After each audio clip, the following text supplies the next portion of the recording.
Alors, bonjour tout le monde. Alors, bienvenue à notre séance du mercredi.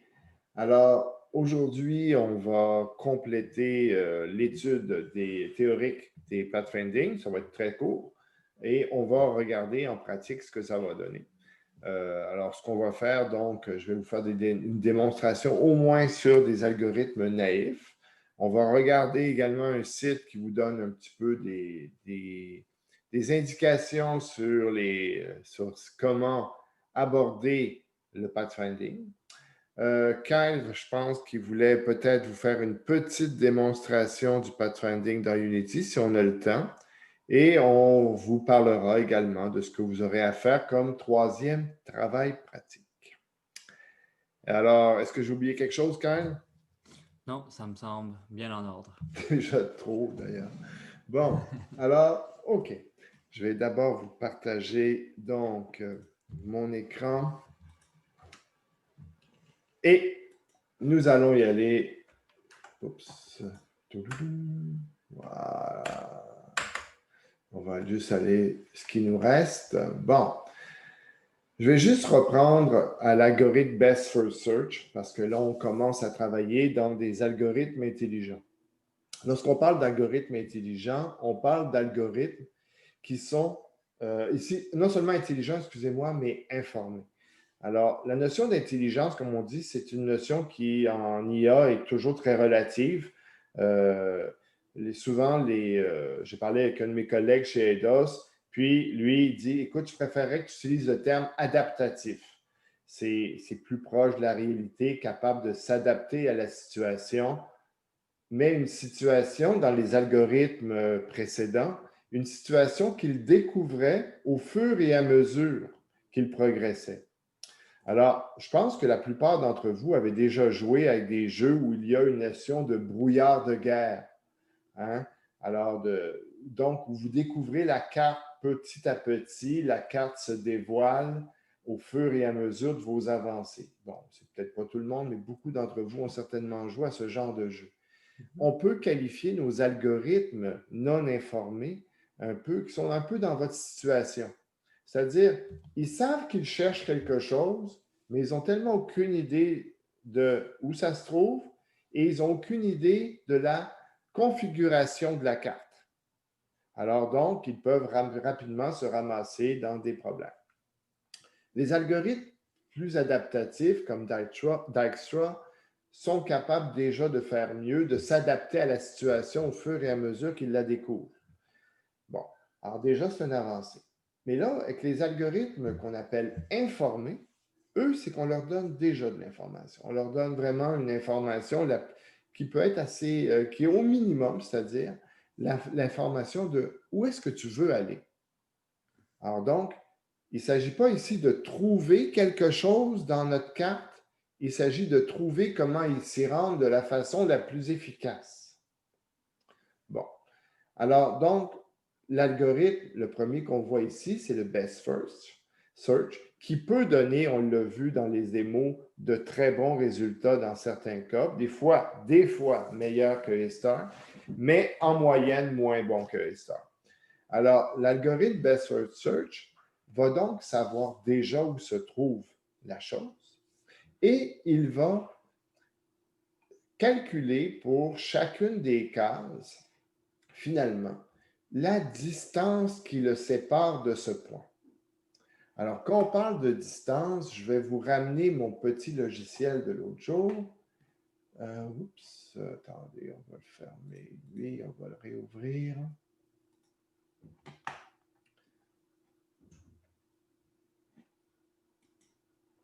Bon, lorsqu'on parle du best first, on parle nécessairement d'un algorithme qui a ce qu'on appelle une heuristique. Bon, l'heuristique, on a eu des questions là-dessus en fin de cours. Je pense que c'est nécessaire de revoir ça. Bon, l'heuristique, c'est finalement un moyen qui va nous dire, un moyen de tenter de prédire la distance qui nous sépare entre le point de départ et le point d'arrivée. En fait, entre n'importe quel point de la carte et le point d'arrivée. Alors donc, on essaye de prédire parce qu'évidemment, c'est pas parce qu'à vol d'oiseau, par exemple, une distance entre 2 points serait de, bon, je vais donner une valeur au hasard de 10, qu'il nous faudra nécessairement 10 pas pour nous y rendre. Bon, pourquoi? Parce qu'il peut y avoir des obstacles, il peut y avoir des murs, il peut y avoir toutes sortes de choses qui nous empêchent de nous rendre à la destination à vol d'oiseau. Alors, on doit donc dire que c'est une approximation, c'est une probabilité, mais qui est toujours quand même quelque chose qu'il faut prendre avec un grain de sel. C'est une approximation. Bon. Les grandes heuristiques qu'on utilise habituellement, il y en a 3. Vous connaissez l'euclidienne. L'euclidienne est celle qui calcule la distance théoriquement parfaite entre 2 points à vol d'oiseau. Elle implique des mises au carré de valeurs et elle implique une racine carrée. Bon, déjà, en jeu vidéo, on va essayer d'éviter comme le plus possible de faire des racines carrées. Pourquoi? Parce que c'est extrêmement lourd à calculer. Alors, souvent, on va travailler non pas sur la distance euclidienne pure, mais sur la distance euclidienne au carré. Et Vincent, si tu me permets d'ajouter une petite note ici, en parlant d'intelligence artificielle et de distance euclidienne et tout ça, en machine learning et en deep learning, nous n'utilisons jamais la racine carrée. Jamais, jamais, jamais, pour les mêmes raisons que Vincent vient d'annoncer, parce que, premièrement, c'est pas vraiment important. Si tout est à l'échelle au carré, c'est-à-dire que si on s'entend que tout est toujours au carré, ben pourquoi par racine carrée? On va juste s'adapter à ce nouvel espace-là où toutes les choses sont au carré. Et aussi, quand quelque chose est au carré, vous savez que c'est très facile à dériver. Donc, quelque chose à la 2, on fait juste baisser le 2, ça devient un coefficient devant le dérivé, c'est très facile. Donc, on perd rien vraiment à garder ça au carré. Sauf, disons, un petit peu d'interprétation. Mais comme je viens de dire, si on s'entend que tout est au carré, ben, c'est pas vraiment difficile à interpréter. Voilà, exactement. En fait, c'est une règle d'or à peu près dans tous les systèmes qu'on utilise où le temps est nécessaire. Soit on n'utilise pas de racine carrée, soit on utilise, d'ailleurs, il y avait des jeux qui étaient célèbres pour ça dans les premiers moteurs commerciaux. Ils utilisaient une approximation de la racine carrée, une espèce de multiplication par une valeur magique, bon, qui donnait une approximation. Mais en général, on va vous dire que vous n'avez pas besoin de la distance de la racine carrée. Alors souvent, dans les moteurs de jeux maison, donc chez Ubisoft, Eidos et compagnie, on va retrouver une fonction qui donne la distance entre 2 points, la distance euclidienne, mais habituellement, on a aussi une fonction qui est la distance au carré. Et on va privilégier l'usage de cette fonction-là. Donc, on a euclidienne. Vous la connaissez bien. Elle peut s'adapter dans un cas où nous permettons les déplacements en diagonale. Elle peut être pas si mal, elle peut donner une bonne approximation, mais avec nos réserves habituelles par rapport aux racines carrées. Dans un cas où on n'alloue pas la racine carrée et que ça représente, par exemple, beaucoup le parcours, par exemple, dans une ville. Imaginez, vous êtes à New York. New York, les rues sont extrêmement à angle droit. Vous vous baladez. Bien, la distance euclidienne ne vous sert absolument à rien. Ce qu'il va vous falloir, c'est justement, parlons de New York, la distance de Manhattan. La distance de Manhattan, là, je vais vous donner, j'ai sorti une image que j'avoue avoir prise sur Wikipédia, mais qui reflète bien la situation. On a ici la distance de Manhattan. Bon, on a les chemins en rouge, en jaune et en bleu sont des distances de Manhattan. C'est-à-dire, c'est la distance entre 2 points sur laquelle, mais en tenant compte qu'on se déplace uniquement en horizontal et en vertical. Bon, l'avantage de ce calcul-là, de la distance de Manhattan, justement, c'est que si vous regardez ici la formule, toujours dans Wiki, c'est une valeur absolue et il n'y a que, c'est des valeurs absolues qui sont mises en pause et des soustractions et des additions. Donc, aucune multiplication, aucune racine carrée, aucune puissance quelconque est invoquée ici. Donc, c'était très rapide à calculer. Alors ça, c'est pour notre distance de Manhattan qui va donc tenir compte que pour me rendre du point de départ qui est ici à ce point-là, ce n'est pas 1, ça va être 2. Bon, donc ça règle le cas de la distance de Manhattan. Et il nous reste celle de Chebyshev. En français, il y a un T devant, si vous le cherchez. Cette distance-là, et je vais vous présenter également une image, ça ne sera pas long, toujours tiré de notre ami Wiki. Ce ne sera pas long, waouh! Je la trouverai peut-être, je ne la trouve pas. Bon, c'est pas cool ça.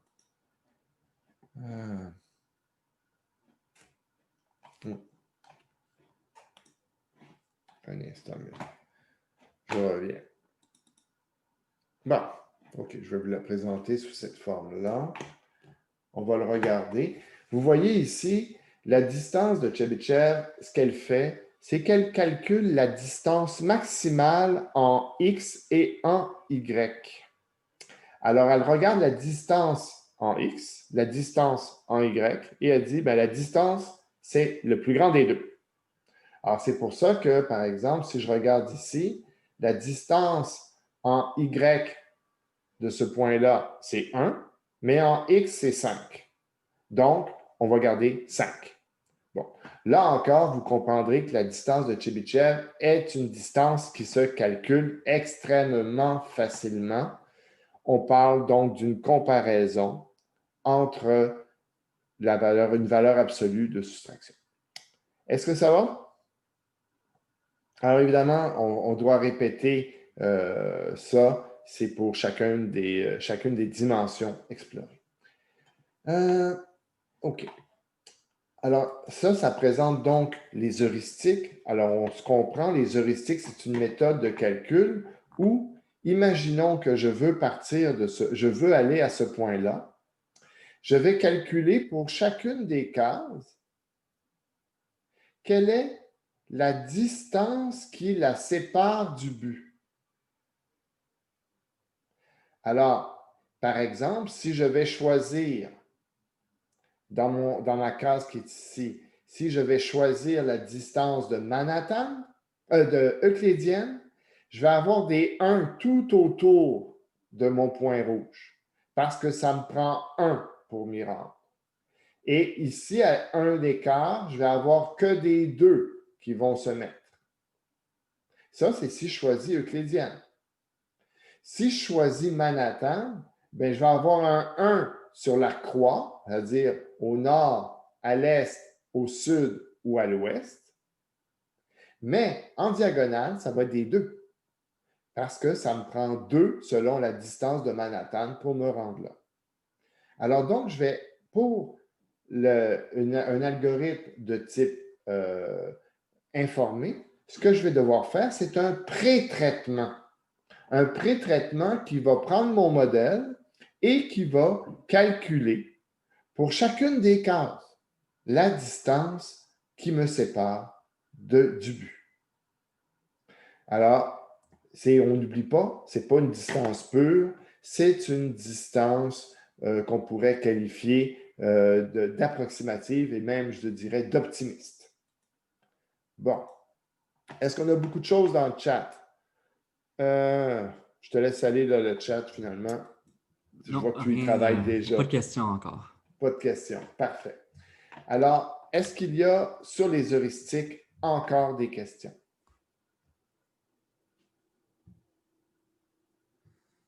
Nobody? OK. On va maintenant regarder. Alors, donc, le best first, lui, qu'est-ce qu'il fait? Ben, il utilise toujours, il va sur une case et il utilise l'information de cette case, c'est-à-dire le coût pour me rendre au but, comme étant l'information qu'il doit le guider. Alors, évidemment, il cherche à se rapprocher du but. Donc, il regarde autour de lui et il va choisir la case qui l'amène le plus rapidement au but. Alors donc, c'est pour ça qu'on dit le best first. Il prend le meilleur choix disponible autour de lui. Bon. Problème, c'est que ça peut le mener à des impasses, évidemment.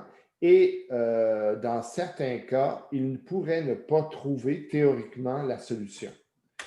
C'est pour ça qu'on va parler, excusez-moi, pour le best first, d'une complétude complète seulement si le graphe est fini, mais s'il y a une possibilité de récursion dans notre graphe, on risque d'avoir une solution incomplète, de ne pas le trouver, la solution. Quand on dit non complète, c'est bête, on ne trouve pas la solution. Et pire que ça, si notre algorithme est mal foutu, on risque de la chercher très longtemps. N'est-ce pas, Kyle? Ça peut être une boucle. Par exemple, si vous avez fait comme des fois, bon, les profs de maths aiment bien vous faire des algorithmes récursifs. Les algorithmes récursifs, c'est vrai que c'est très naturel comme écriture, mais c'est des algorithmes extrêmement dangereux. Si on ne met pas les points de surveillance comme il faut, si on ne surveille pas le déroulement des opérations, on risque de se retrouver dans une récursion infinie dans certaines situations. Alors donc, possibilité avec le best first de se retrouver avec un graphe non complété. Et il n'y a rien qui garantit que la solution trouvée sera optimale. Ça ne sera pas nécessairement la meilleure. Pour la complexité, on parle d'une complexité exponentielle, ce qui est quand même mieux que ce qu'on avait pour les autres algorithmes. Maintenant, l'algorithme, je dirais, roi du jeu vidéo, mais aussi pas juste du jeu vidéo. Hein, Kyle, je pense que vous l'utilisez également dans d'autres domaines en IA. Bon, l'algorithme A-star. C'est un algorithme qui a été créé par 1968 par un nommé Niels Nielsen. Alors, Niels, fils de Niels. Très original. Donc, ce monsieur, il travaillait sur un projet de robotique mobile. C'était un robot qui s'appelait Sharky. Si vous allez fouiller sur A-star, ils vont vous en parler. En gros, donc, le gars, il a écrit un algorithme qui était une amélioration de Dijkstra, qui se voulait une amélioration de Dijkstra. Dijkstra, déjà, on sait qu'il fonctionne avec des poids, c'est-à-dire qu'il donne un poids finalement à chaque déplacement, puis qu'il cherche toujours à aller voir le meilleur poids et à ne pas répéter des niaiseries non plus. Mais donc, notre ami Nielsen a créé cet algorithme-là pour favoriser le déplacement optimal du robot. A-star est reconnu comme étant, oui, un algorithme intelligent et informé. On sait que c'est une variante aussi du meilleur d'abord, même si à la base, il se voulait comme une amélioration de Dijkstra, il se retrouve à être plutôt dans la famille du meilleur d'abord. Du best first. Alors, le principe est très similaire à celui du best first, justement. La seule différence, c'est que le best first tient uniquement compte de la case où on va, du coût vers la case où on va, tandis que A-star tient également compte du coût qu'il a fallu pour se rendre à cette case-là. Donc, il utilise une information complémentaire. Alors, ce qui lui permet des fois de faire de meilleurs choix, très souvent de faire de meilleurs choix. Alors, évidemment, il faut regarder les situations dans lesquelles on va placer l'algorithme et en général, on va avoir un meilleur choix avec A-star, bien que je suis capable de vous faire une démo, comme l'autre jour, je vous ai fait, où A-star faisait moins bien que best first. Bon. On pourrait même trouver une situation, j'imagine, où A-star ferait moins bien qu'un autre algorithme moins informé. Il faut toujours regarder ça. Les algorithmes informés sont de bons algorithmes dans les espaces ouverts, où il y a peu d'obstacles par rapport aux zones d'accessibilité. Par contre, les algorithmes de type recherche en largeur ou en profondeur ont tendance à donner de bons résultats dans des espaces clos, avec un peu de type labyrinthe, où il y a beaucoup d'enchevêtrements de chemins et beaucoup d'impasses. Alors, Pourquoi? Bien, parce qu'ils ont tendance à regarder l'ensemble des solutions. Alors, on pourrait regarder un exemple encore là-dessus, juste faire une toute petite démo. Donc, ça ne sera pas long. Voilà. Alors, imaginons que je suis ici et que ce que est autour de moi, il y a vraiment beaucoup d'obstacles. Oups, pas lui. Pas exagérer non plus.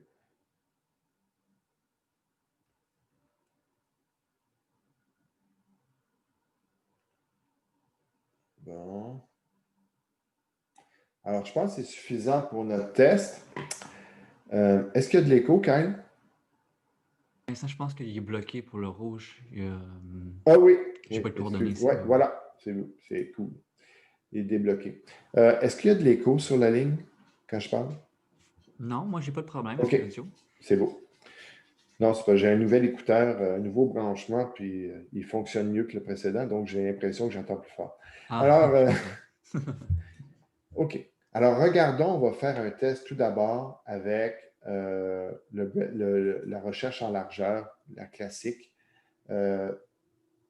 On va pas lui permettre les diagonales, on permet simplement d'aller en croix. Alors, ici, il s'est quand même pas trop mal débrouillé au début du labyrinthe. Et après ça, ben, ça s'est gâté. Bon.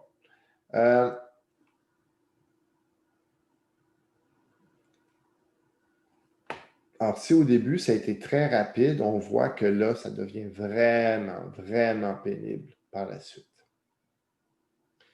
Et retour dans le labyrinthe, ça va vite. Donc, ça lui a pris 7,38 millisecondes. Il a un chemin de 116 de long et il a fait 4000. Il a fait donc, je vais les noter en même temps.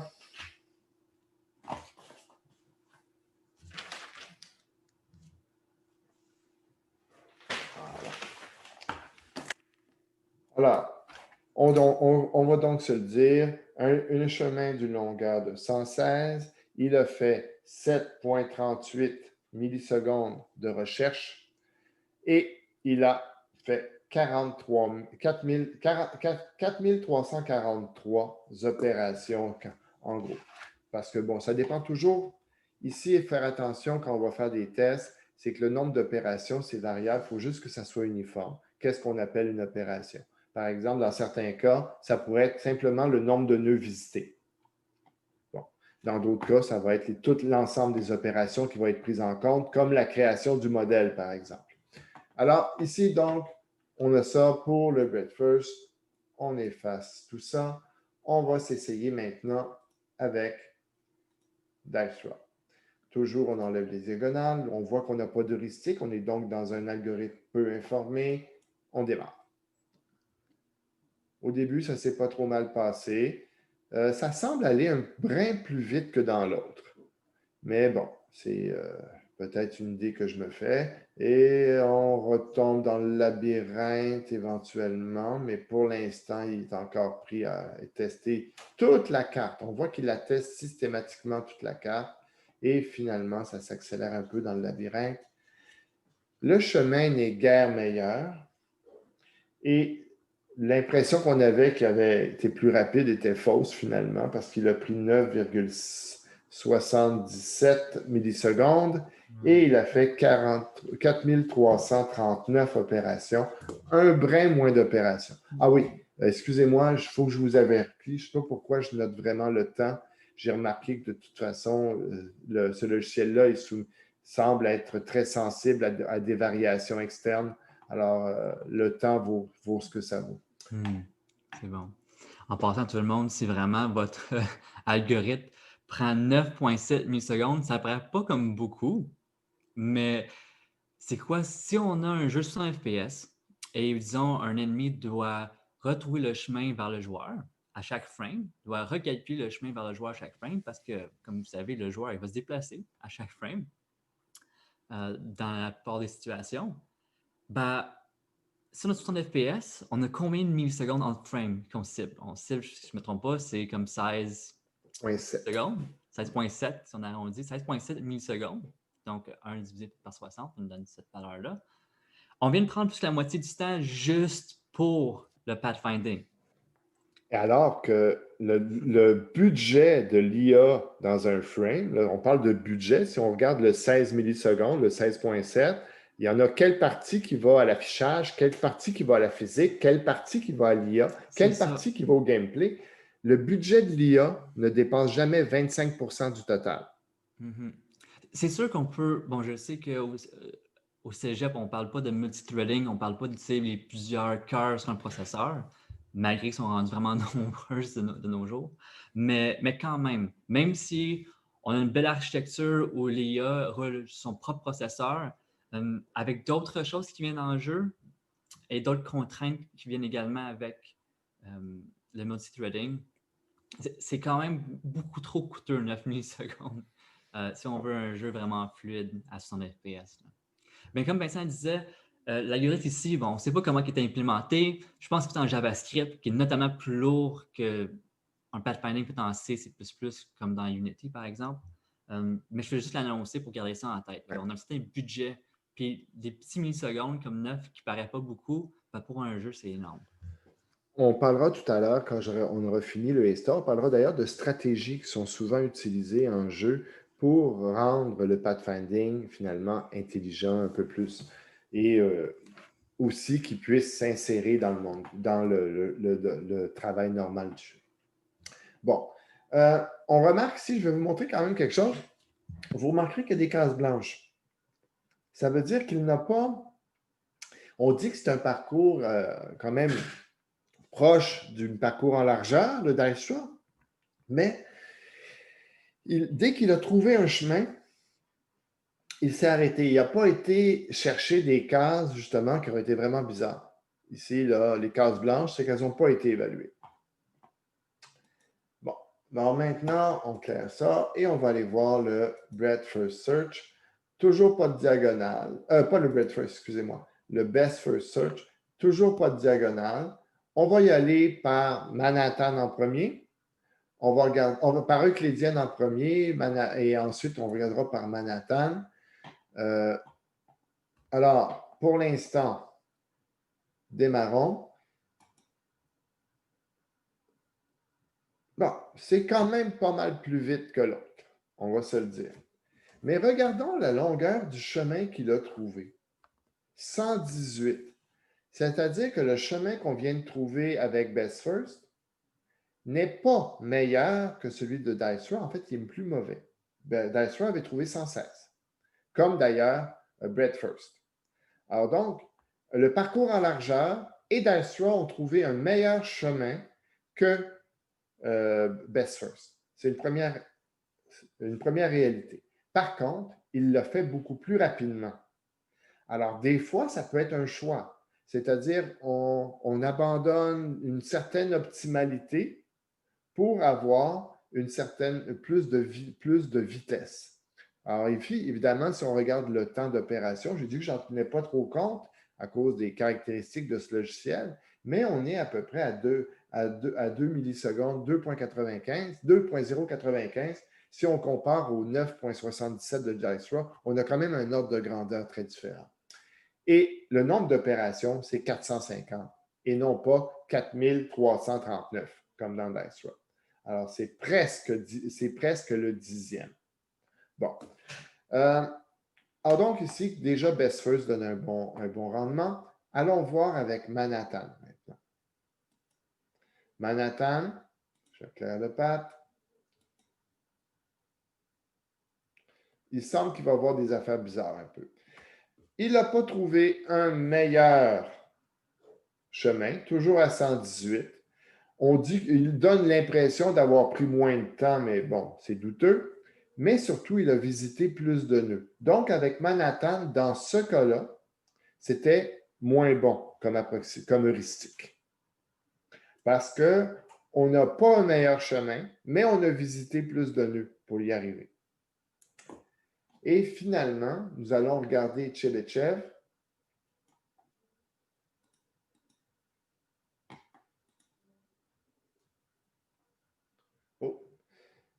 ça a semblé bien.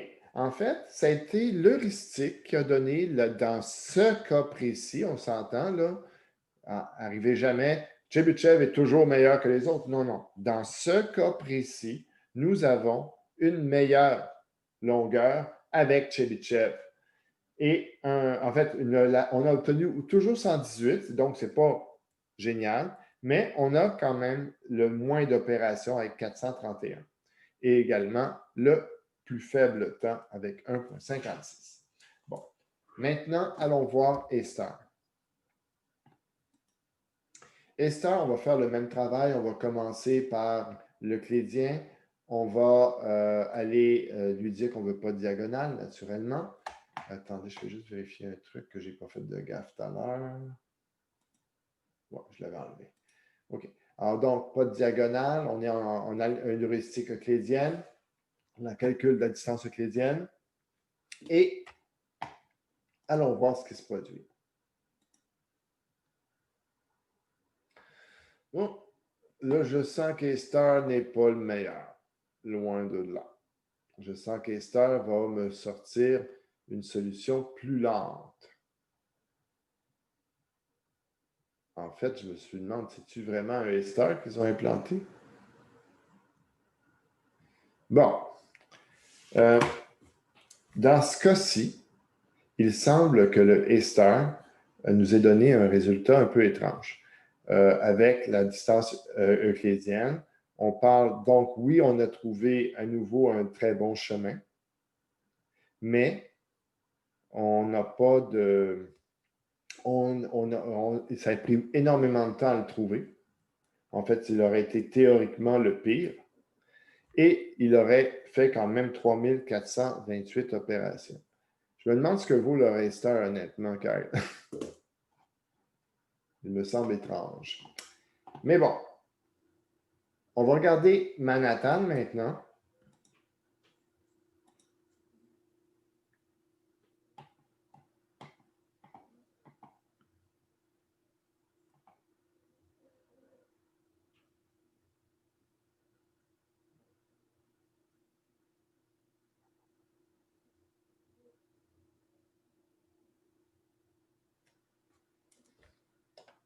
Manhattan a fait un peu mieux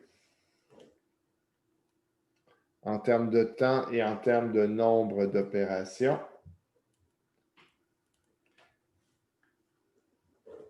Et le dernier avec Chebyshev comme heuristique.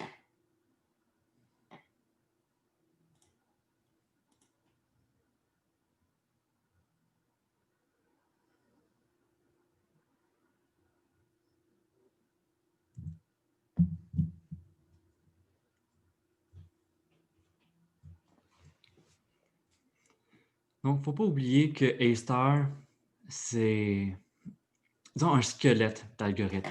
C'est une famille d'algorithmes. Et puis, il y a plusieurs saveurs dans cette famille. Et il y en a qui sont souvent... Manifestement, celui-là, je ne le prendrai pas. Je ne suis pas très satisfait de celui-là. Je ne l'avais pas testé dans une condition comme celle-là. Même s'il n'a pas la réputation d'être bon dans les labyrinthes, là, il a vraiment fait pire. Il y a lui que je veux tester parce que je ne l'ai jamais regardé.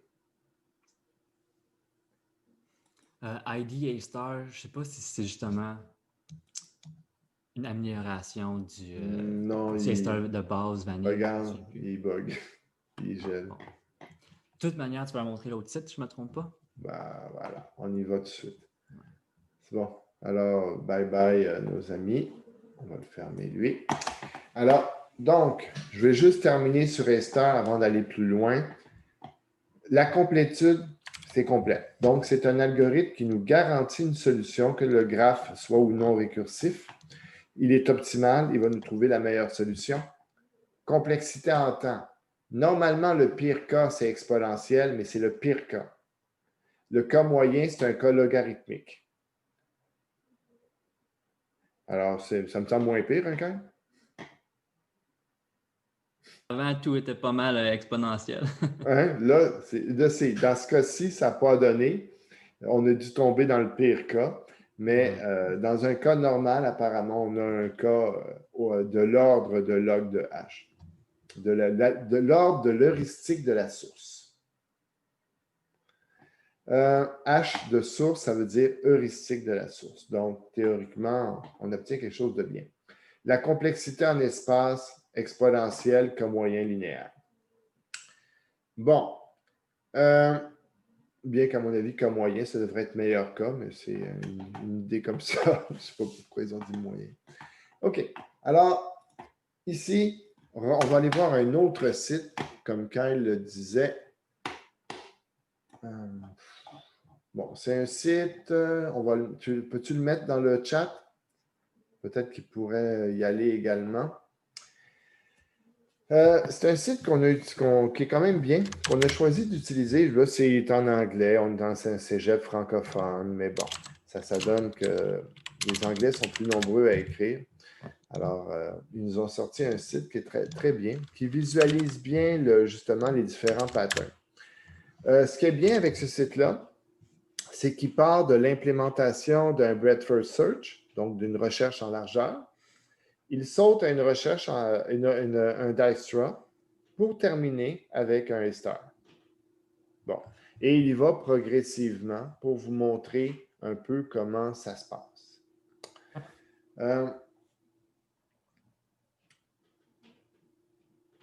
Alors ici, premièrement, on remarquera qu'on n'a pas une grille comme on a travaillé jusqu'à présent. Ici, le logiciel travaille avec ce qu'on appelle un navmesh.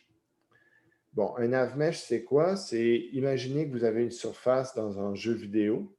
La surface, on va la subdiviser en polygones.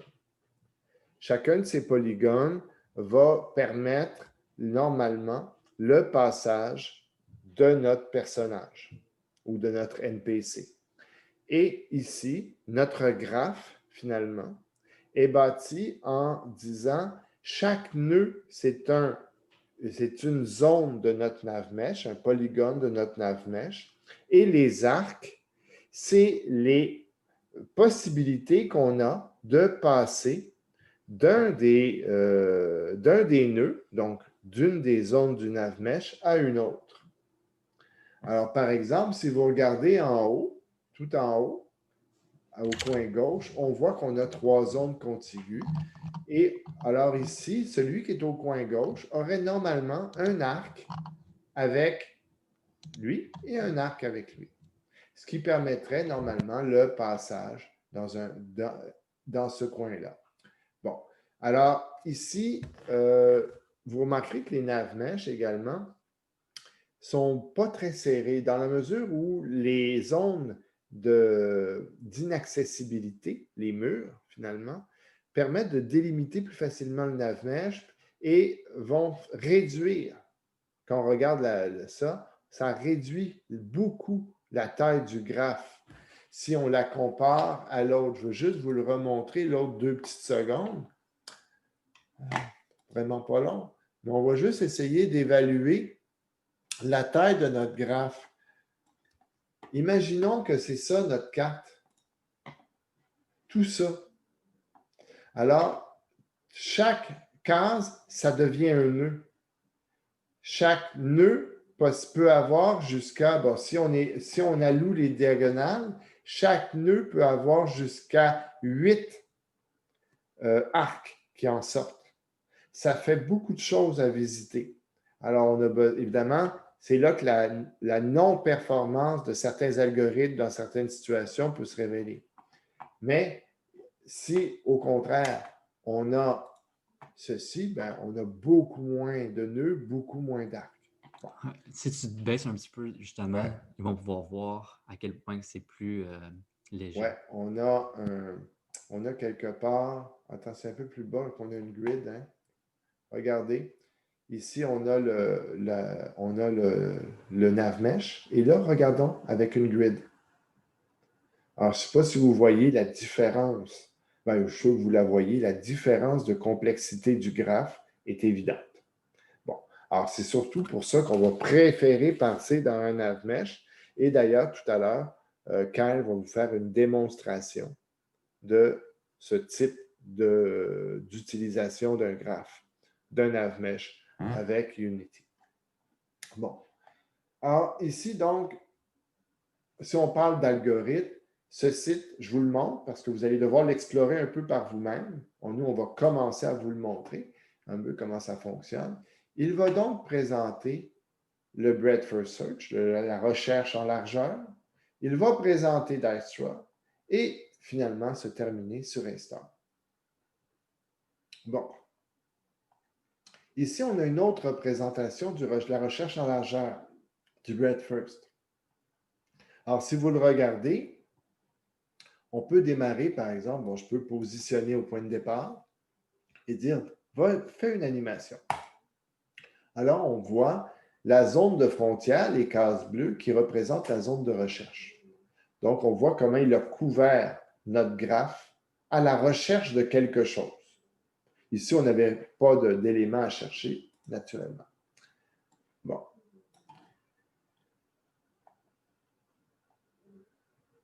Alors ici, d'ailleurs, on voit encore un peu mieux le processus de recherche où on voit qu'il regarde tout autour de lui, point par point. Et c'est pour ça que c'est une recherche en largeur. Alors, si on reprend notre graphe, la recherche en largeur, ce qu'elle va faire, c'est qu'elle va regarder, elle regarde d'un point, elle regarde c'est quoi les nœuds accessibles autour et elle va vérifier tous les nœuds accessibles autour avant de faire autre chose. Est-ce que tu peux mettre justement un obstacle pour montrer un exemple? Oui. Peut-être ça. On va juste reculer. Bon, je vais mettre ici, comme ça. Alors, là, pour l'instant, il n'a pas rencontré d'obstacle. Boum! Là, il en a rencontré. Donc, il a sauté par-dessus ces deux cases-là. Quand il a fait, il ne les a pas faites naturellement. Et après ça, il était faire celle-là.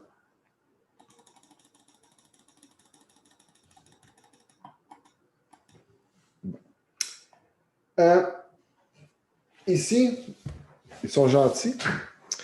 Ils vous donnent un algorithme en pseudocode. En fait, ce n'est pas du pseudocode vraiment, c'est du Python. C'est un langage pas mal utilisé pour représenter des choses qu'on n'a pas vraiment besoin de beaucoup de puissance de calcul non plus, il faut dire. Là. Ça aide beaucoup. Bien qu'il y a des versions, je pense, de Python assez performantes maintenant. Python de nos jours est utilisé comme front-end. C'est ça. Donc, tu vas toujours appeler des choses écrites en C ou C++ au final. Ça que c'est très... Ça peut devenir très performant.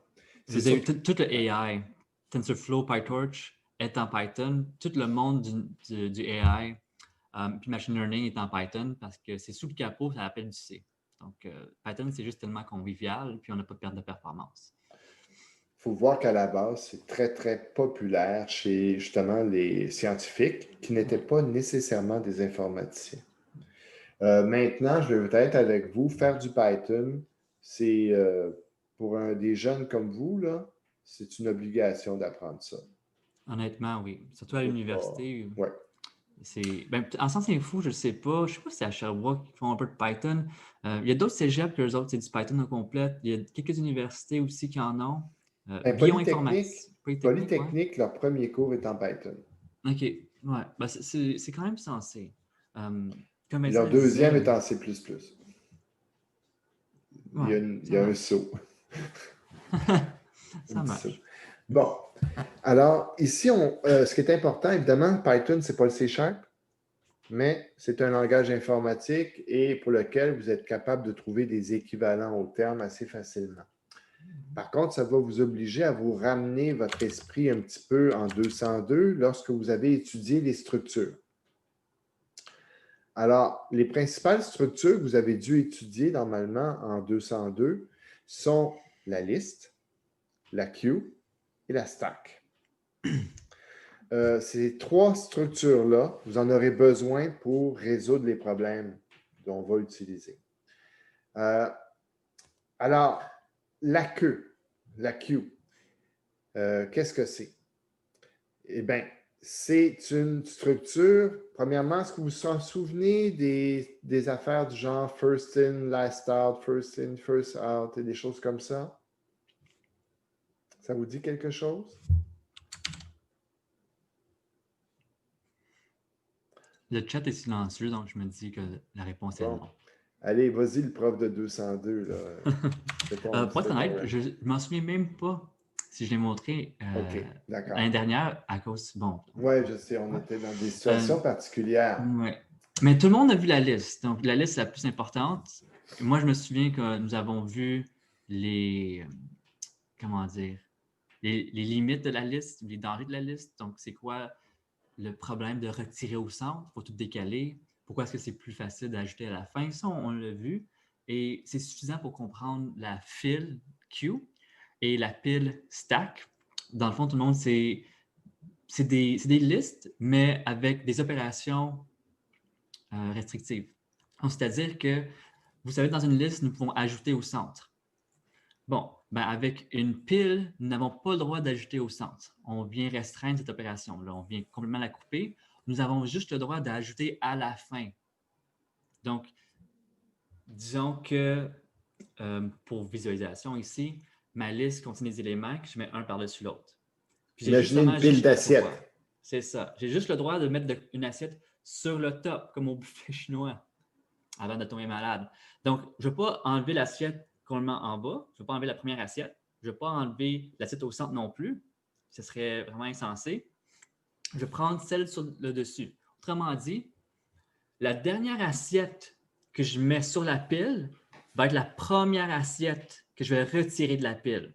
Alors, last in, dernière entrée, first out, premier sorti. Donc, last in, first out, c'est un acronyme que nous utilisons pour, disons, parler de structures de données qui sont comme des piles, qui sont comme des stacks d'assiettes. Des fois, vous avez entendu l'acronyme LIFO. Yeah. Last in, first out. Ouais. Sinon, on peut également dire d'une autre manière, c'est quoi? C'est first in, philo aussi, pour first in, last out. Donc, la première assiette que je mets sur la pile va être la dernière assiette que je vais enlever. On peut le dire comme ça aussi. Pour une queue, bon, c'est même l'idée qu'on peut partir d'une liste, puis on vient éliminer quelques opérations possibles. C'est comme une file d'attente. C'est encore plus facile à comprendre ou à interpréter, à mon avis. Donc, la première personne qui entre dans la file d'attente va être la première personne à sortir de la file d'attente, comme vous attendez à la banque ou, disons, dans une caisse d'épicerie. Donc, là, on parle de first in, first out. Premier arrivé, premier servi. La première personne entrée dans la file, dans la structure de données, va être la première personne qui va sortir de la file également. Like first in, first out. Sinon, on peut dire last in, last out. Donc, le dernier arrivé va être le dernier servi. Donc, dans une queue, on a juste le droit d'ajouter à la fin de la liste, comme avec une pile. Mais si on vient retirer un élément, on retire seulement au début. On retire seulement au début, c'est ça. Alors, en fait, vous allez voir, par exemple, en C#, vous avez pour la file, qu'ils appellent la queue, vous avez deux opérations majeures, onQueue et dequeue. OnQueue, c'est pour ajouter une information dans la file. Dequeue, c'est pour retirer le premier élément de la file. Bon. Pour la pile, la stack, bien, vous avez deux opérations. Vous avez push, qui permet de mettre une information sur la pile, et pop, qui permet de retirer une information sur la pile. Bon, tout ce qu'a dit Kyle est vrai, c'est-à-dire que les règles de base d'une file et d'une pile sont, on utilise, par exemple, pour la file, on insère à la fin, on retire au début, et pour la pile, on insère à la fin, on retire à la fin. Bon, évidemment, il y a toujours des opérations un peu bizarres qui peuvent se faire. Alors, pour nous permettre de manipuler, des fois, vous allez trouver aussi une instruction PEEK, P-E-E-K, qui permet de prendre n'importe où dans la structure, mais vous n'avez pas normalement à utiliser ces instructions bizarres. Alors donc, là, tous les algorithmes qu'on va fonctionner, par exemple, quand on parle d'une file, on va parler de onQueue et de dequeue. Quand on parle d'une pile, on va parler de push et de pop. Ouais. ici, dans le pseudocode en Python, c'est put, comme vous pouvez Oui. voir la deuxième ligne. Donc, c'est les noms Put que et Vincent get. vient d'utiliser. Oui, c'est ça. NQDQ, c'est les noms populaires. Push, pop, vraiment, tous les verbes que Vincent a utilisés, c'est les plus communs.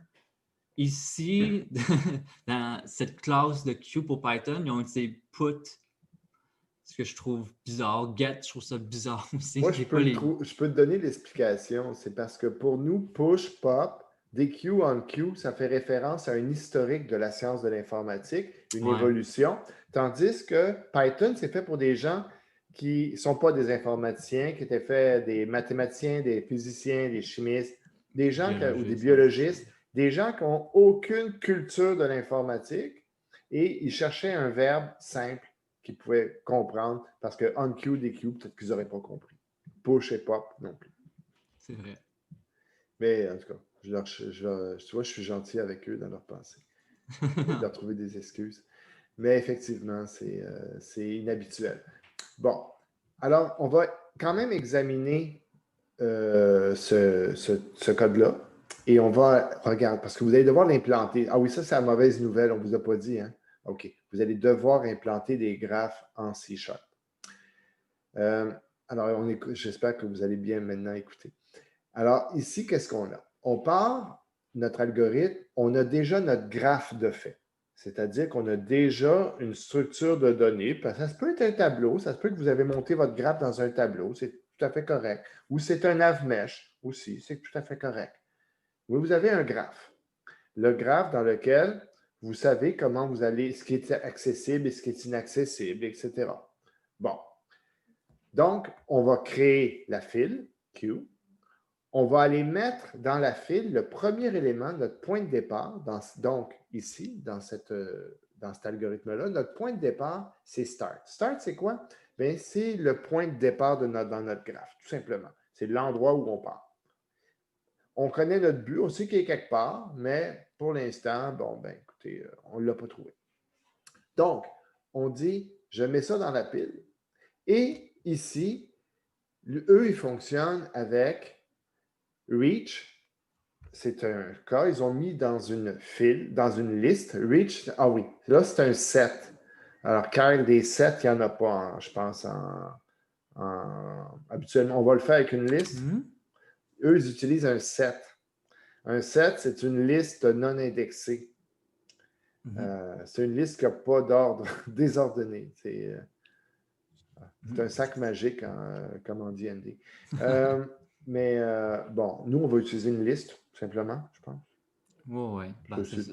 Encore une fois, notre structure de données, toutes ces structures de données sont basées sur des listes. C'est des listes avec des contraintes. Comme ici, un ensemble, c'est quoi? C'est l'ensemble mathématique. Donc, on n'a pas de duplicat. En tout cas, si je ne me trompe pas dans ce set-là. Puis comme Vincent disait, il n'y a pas une notion d'ordre qui est importante. Mais on peut tout implémenter ça avec des listes. La queue, la stack, c'est des listes plus restrictives. Et la set également, c'est une liste avec plus de contraintes. Et de toute façon, je vous dirais que même ici, l'usage de la liste, cet algorithme-là n'est pas le seul algorithme de recherche en largeur. Ouais. Moi, personnellement, je ne le code pas avec une liste de reach. Alors, il y a d'autres façons de faire. Mais l'idée, c'est que la liste de reach, elle nous permet de savoir quels sont les nœuds qui ont déjà été visités pour ne pas revisiter un nœud 2 fois. C'est ça l'important. Alors, donc, regardons. Je commence par mettre le nœud que je veux aller visiter, c'est le start. Et je dis, je mets le start dans la liste des nœuds visités, comme ça, je ne m'en occuperai plus après. Après ça, on entre dans une boucle. Tant que ma file, Frontier, dans lequel j'ai mis start, pour l'instant, il y a donc au moins un élément au début. Tant que cette liste-là est vide, cette file-là n'est pas vide, c'est-à-dire, je continue. Alors, qu'est-ce qu'on fait? Alors, je vais chercher le premier élément de ma file qui devient current. Et là, je lui dis, bien, je vais explorer current. Alors, je vais regarder tous les voisins. de current. Alors, on voit ici, eux, ils ont mémorisé ça comme les voisins dans le graphe du nœud courant. Bon. Et pour chacun des voisins, il dit, s'il n'est pas déjà visité, mets-le dans la liste frontière et ajoute-le à la liste des nœuds visités. Bon. Est-ce que le cours est enregistré en ce moment? Oui. Oui? OK. Parce que je ne vois pas Ah oui, les oui, moi options je le pour le faire. vois. Je OK, le vois, parfait. ça J'ai eu peur clignote pendant 2 rouge. secondes. Non, non, j'ai fait très attention. Parfait, merci. Bon, là, ici, je vais vous dire honnêtement, cet algorithme-là, pour l'instant, ne trouve pas le chemin. Parce que, vous voyez, il ne tient pas compte du tout de l'arrivée, du goal qu'on pourrait avoir. On va aller voir le goal plus tard. Mais par contre, cet algorithme-là me permet de visiter tous les nœuds accessibles. C'est ça qui est important. Bon. Maintenant, on va aller voir on va aller aller plus loin. Si on veut, bon, là, c'est quoi l'autre? Ah, c'est ça, c'est autre chose. Okay. C'est pour avoir le chemin. Oui, ouais, c'est pour avoir le chemin, mais on va d'abord aller voir comment atteindre le but. Oui, c'est ça. Alors, on tombe dans la zone Early Exit. Là, on reprend notre... en fait, ils ont mis... Ah, OK, non, c'est qu'ils ont mis une autre variation, le came from. D'où est-ce que tu viens? Oui, c'est pour savoir. C'est pour créer un dictionnaire Où tu es. qui reconstruit ton chemin dans le fond. C'est ça. Alors, donc, ça permet de reconstruire ton chemin, effectivement. Il y a cette notion de précurseur. Moi, on pourra en regarder d'autres notions. L'idée, c'est qu'on va garder pour chacun des chemins, pour chacun des nœuds, lorsqu'on l'a exploré, on venait de quel nœud? Bon. Je ne sais pas si tu as regardé mon code. Kyle, tu as vu que je n'ai pas exactement suivi ça. J'ai un peu moins de structure. Ici, bon, early exit, qu'est-ce qu'on a? C'est qu'à un moment donné, il faut savoir où s'arrêter. Alors, on a rajouté simplement un if ici. Si notre but, si le nœud courant, le nœud qu'on est en train d'explorer, c'est le but, on arrête tout. Le break va nous faire sortir de la boucle. Bon. Les variations qu'on pourrait avoir, il y en a plein. Ici, ils utilisent beaucoup de structures de données comme came from, par exemple. Came from, donc, devient un peu une structure qui nous indique d'où vient le nœud, quel était le nœud précédent, etc. On aurait pu fonctionner autrement. Il y a d'autres solutions. Mais l'idée générale, c'est qu'on doit garder pour chacun des nœuds une indication que lorsqu'on le visite, de où on venait avant de le visiter. Alors, si je regarde le point, par exemple, ici, si on regarde le point de départ, le nœud, quand j'arrive pour explorer le nœud totalement à la droite, le nœud à l'est, ben, je devrais lui trouver un moyen de dire le nœud d'où je viens, c'était lui, c'était le but. Alors, le nœud immédiatement avant, c'était lui. Pour être capable, quand je vais repartir mon chemin, de reculer. C'est-à-dire, je pars de mon nœud, je vais voir le nœud qui était avant, et à partir de là, je vais voir le nœud qui était avant, et à partir de là, etc. Je finis par arriver à mon but. C'est une façon de procéder. Bon.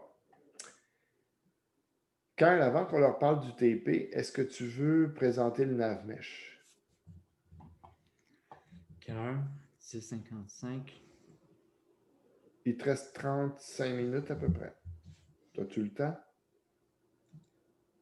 Pas vraiment. Pas vraiment? OK. Surtout si on veut leur offrir une petite pause à quelque part là-dedans. Là.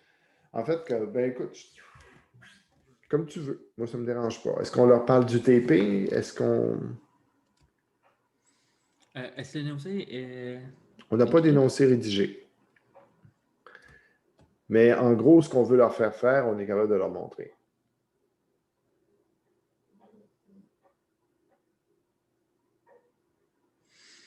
Hmm.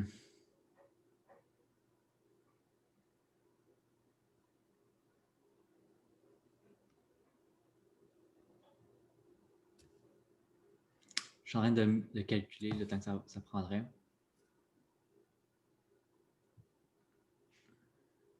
J'ai l'impression que j'ai pas assez de temps pour une navmesh parce qu'il faut construire une scène Oui, c'est ça. appropriée pour tester une navmesh. C'est ça qui prend plus de temps, en fait. Oui. Bon, écoute, je peux leur montrer une exécution d'un TP.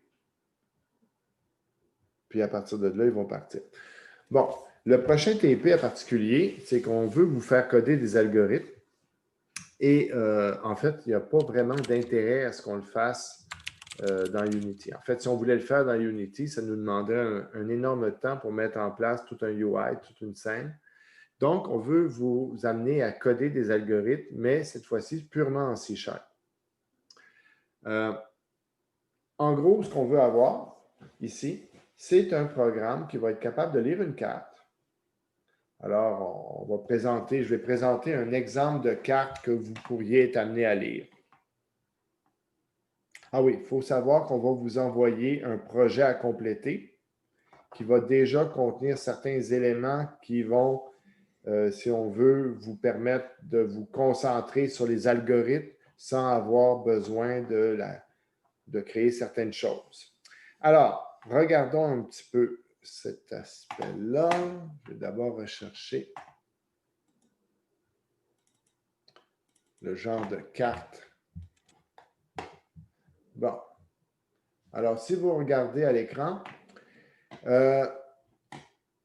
on voit ici le type de carte qu'on veut être capable d'explorer. Type de carte où les astérix représentent les obstacles, les points, les zones accessibles, le S, la source, donc le start, si vous préférez, et le D, c'est la destination, ce qui aurait été notre but autrement. Alors, ici, on peut voir qu'on va envoyer notre programme explorer des cartes comme celle-là. Bon, moi, je ne vous suggère pas de commencer avec une carte aussi complexe dans vos algorithmes parce que, bon, quand on rédige un algorithme, il est possible qu'on fasse des erreurs de conception ou de syntaxe. Donc, on peut également regarder pour d'autres types de cartes. Alors, moi, personnellement, je vous suggérerais peut-être plutôt de commencer avec cette carte-là. Alors, une carte très simple, 5 par 5, avec peu d'obstacles, juste pour voir si votre algorithme va fonctionner. Bon. Pour ce qui est des sorties, bon, l'entrée, c'est donc la lecture des cartes et je vais être honnête avec vous, on va vous la donner. On va vous donner la lecture de la carte. C'est quelque chose que vous avez déjà fait en 202. Il n'y a pas d'intérêt à apprendre ça. Ce qui va sortir de ça, c'est va sortir une structure. Alors, ça, je vais vous la présenter maintenant. Évidemment, on tient pour acquis que tout le monde a fait Stream Reader en 202. Bon. Est-ce qu'il y en a qui n'ont pas fait Stream Reader en 202?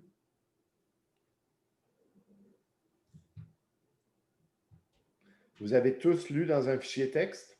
OK. Ouais, eux l'ont fait avec Pierre. Je me souviens bien, moi, je l'ai fait. Je m'assure de jamais le rater. Bon, de toute façon, ils auront le code. Ouais.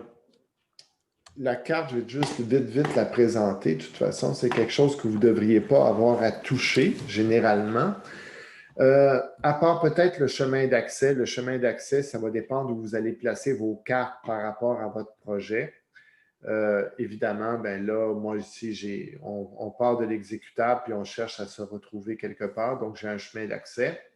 Sinon, pour le reste, on voit que j'utilise 3 using particuliers. La carte, qu'est-ce qu'elle va nous donner? C'est ce qu'on appelle un modèle simplifié d'accessibilité. En gros, c'est un tableau de booléens qui nous dit Je peux y aller, je ne peux pas y aller. Ça, c'est la carte de base. Cette carte d'accessibilité-là, évidemment, chaque algorithme, elle ne va pas être suffisante pour aucun algorithme. Mais étant donné que tous les algorithmes ont des besoins différents en termes de création du graphe, c'est la carte de base sur laquelle vous allez vous fier. Alors donc, l'objet, quand on va créer une carte à partir d'un fichier texte, on va générer finalement un objet qui va contenir quoi? Un tableau d'accessibilité, ici, qui va être utilisable à l'aide, on voit, d'une propriété indexée. On voit également qu'on va avoir deux informations, la position de la source, la position de la destination. Et on a deux accessoires de second ordre qui nous permettent d'obtenir la largeur de la carte et la hauteur de la carte. Bon. J'utilise un type particulier, le type coordonnées 2D, qui me permet simplement de représenter un X et un Y. En gros, je vais vous le présenter tout de suite.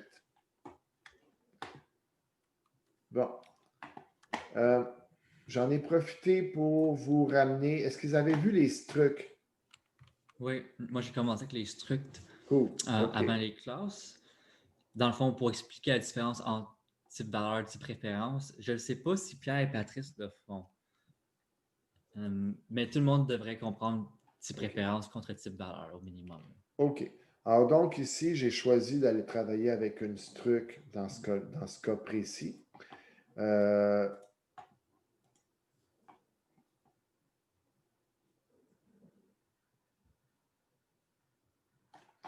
Pour ceux qui s'interrogent sur le StreamReader, vous regarderez le code de toute façon, ça doit être assez simple. Alors donc ici, on a une coordonnée 2D qui me permet simplement d'avoir un X et un Y quelconque.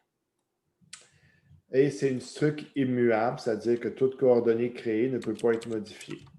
Parce que c'est des petits objets comme ça. On aurait pu avoir, si on avait eu un peu de temps, vous aurait expliqué le principe du garbage collector, que ce genre de petits objets-là, il est presque plus efficace de les recréer que de les modifier, que d'essayer de les retrouver. Alors donc, j'ai eu un débat avec Patrice là-dessus une fois. C'est quoi, par curiosité, qu'est-ce qu'il disait, Patrice? Patrice lui dit, il vaut mieux faire des objets, des petits objets immuables qu'on peut scraper facilement que d'essayer de faire des Surtout que gros ceux-là sont sur le tas, donc c'est juste deux floats. Exactement, c'est l'idée de base.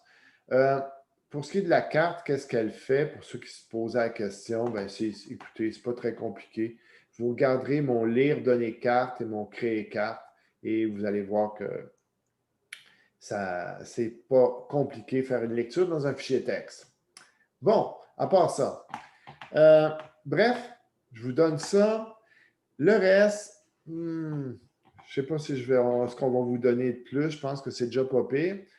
L'idée, je vais quand même vous présenter la classe Program.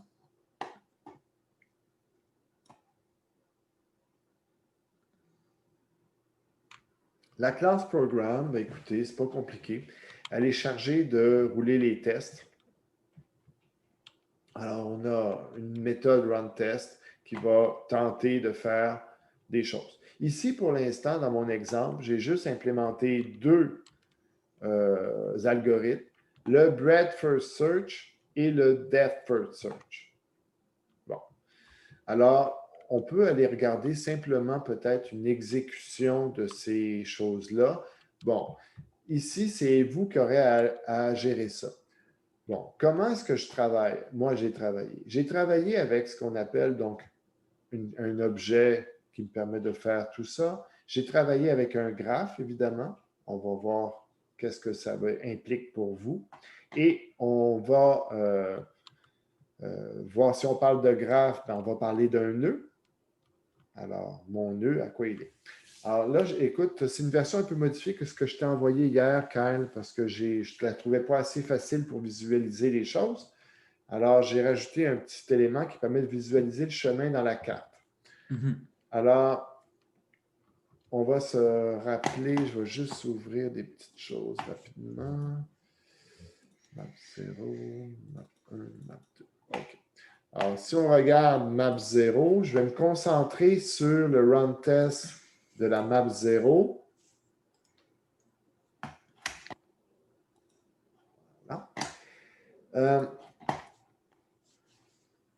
La map 0, si vous la regardez, c'est celle-là. C'est donc une grosse carte. Elle a 20, c'est un 20 par 20.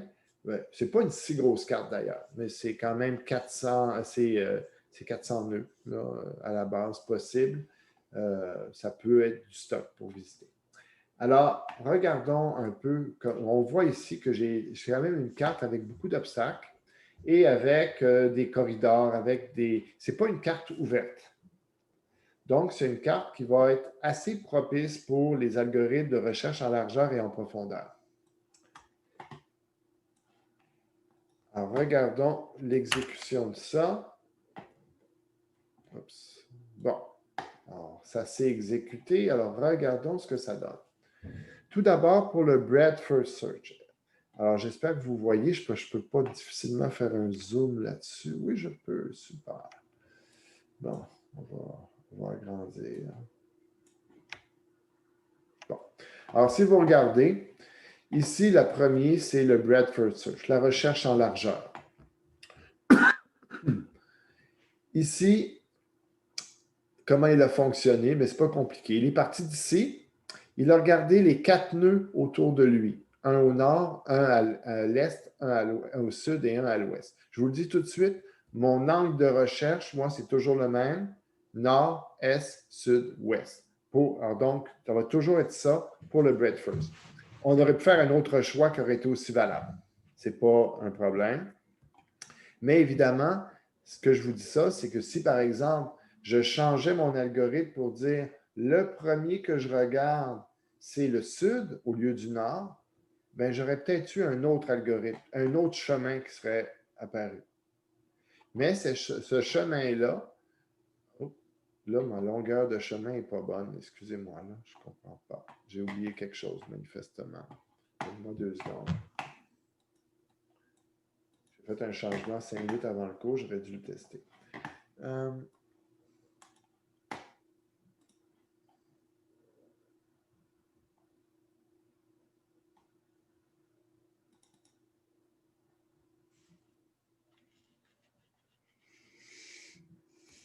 Effectivement.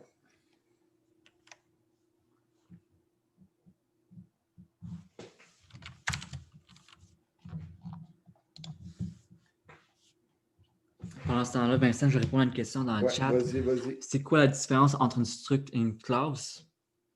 Donc, la grande distinction en C#, du moins, donc ce que je veux dire n'est pas nécessairement vrai pour tous les autres langages, mais en C#, une struct, c'est type valeur. Donc, comme un int, char, bool, float. Une classe, c'est type référence. Donc, on travaille nécessairement avec des références.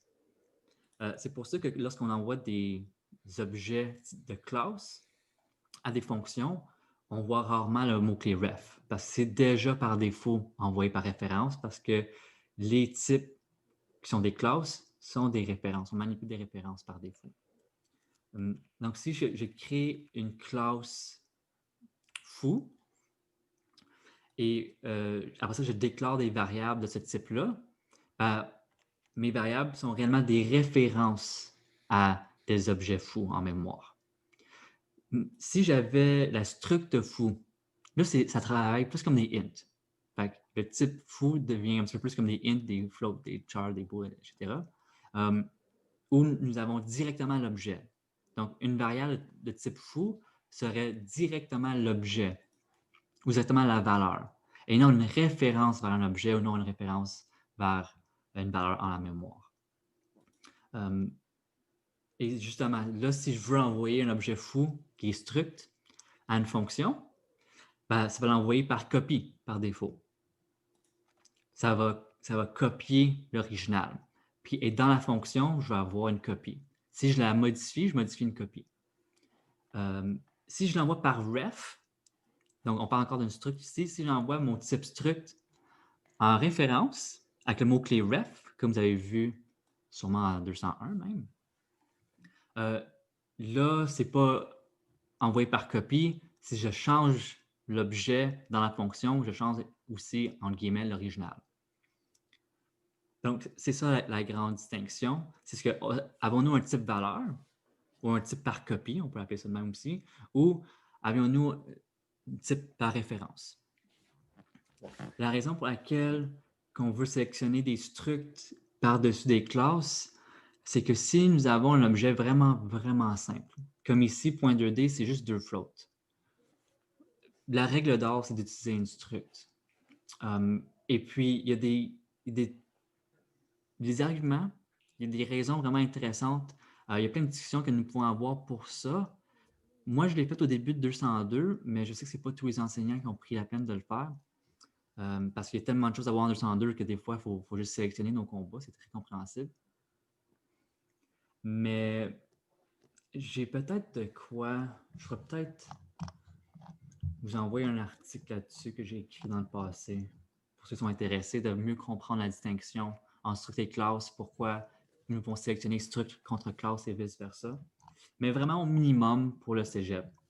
Et nos attentes envers vous, c'est de comprendre que struct, c'est type valeur, comme des int, double, char, float, bool, etc. Et les classes, c'est type préférence. C'est tout. Et c'est important aussi de comprendre que ce n'est pas juste un mot qui change. Il y a des usages qui viennent avec. Il y a des fois, changer le mot classe pour le mot struct, vous allez avoir un bug qui va se déclarer. Pourquoi? Parce que tout d'un coup, vous ne travaillez plus avec une copie de référence, mais avec une copie de valeur. Ouais. C'est important, ça donne niaiseux. C'est que quand on travaille avec une copie de référence puis qu'on modifie l'objet référencé, qu'on le modifie par la copie de la référence ou par l'original de la référence, on modifie toujours l'objet référencé.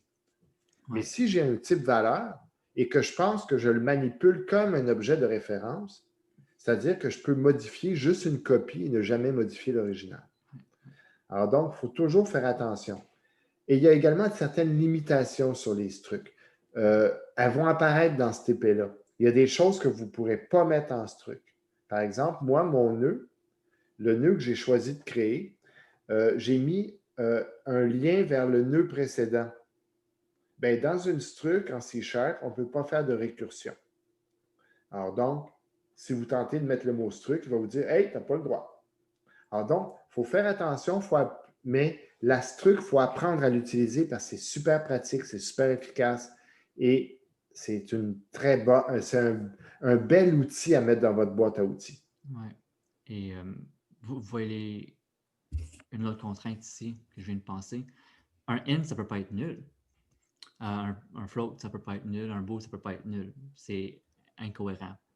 Justement, tous les types que je viens de nommer, c'est des structs. Donc, si vous créez une struct coordonnée 2D ou .2D, ça ne peut pas être nul parce que ce n'est pas une référence. Donc, nul est juste censé comme mot-clé lorsqu'on parle de classe en C#, lorsqu'on parle de référence. Donc, lorsqu'on réfère à rien, ça, c'est nul. Mais pour une struct, il n'y a pas de question de référence. Donc, on ne peut pas dire que mon int est égal à nul. Non, mon int, ce n'est pas une référence vers quelque chose. C'est la chose. Donc, pas de nul avec les structs. C'est insensé d'un point de vue conceptuel. Et c'est pour ça qu'ils ont créé les int nullable, mais c'est autre chose. Oui, mais c'est des wraps. C'est des classes qui wrap des int. C'est joke. Mais c'est vrai que ça a été surprenant.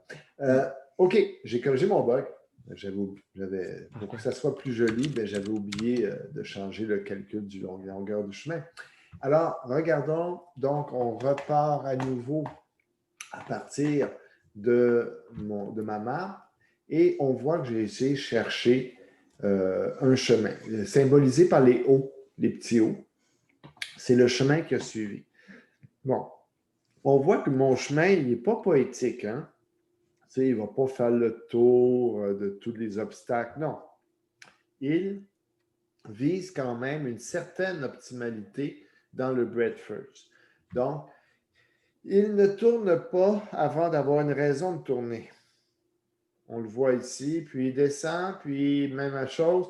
Ici, il aurait pu descendre jusqu'en bas puis remonter, mais il a jugé, mais ça s'est adonné que c'était moins efficace de le faire comme ça. Donc, il a tourné avant, puis ainsi de suite. Ces algorithmes-là font toujours du wall hugging. Ils vont Ouais. toujours comme coller les murs, Ouais. finalement.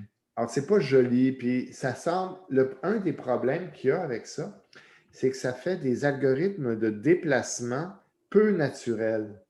Alors, imagine que c'est le parcours d'un NPC et qui doit aller jusque-là.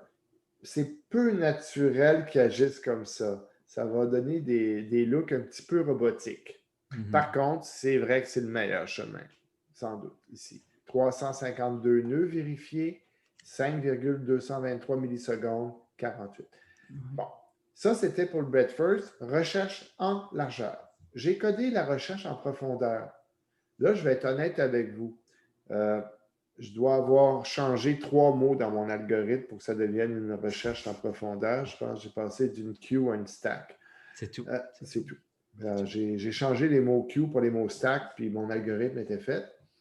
D'ailleurs, donc, si vous pensez à faire de l'héritage, des fois, ça pourrait être une petite idée. C'est pas grave. Bon. Depth First Search, ici, on voit qu'on a un résultat complètement différent.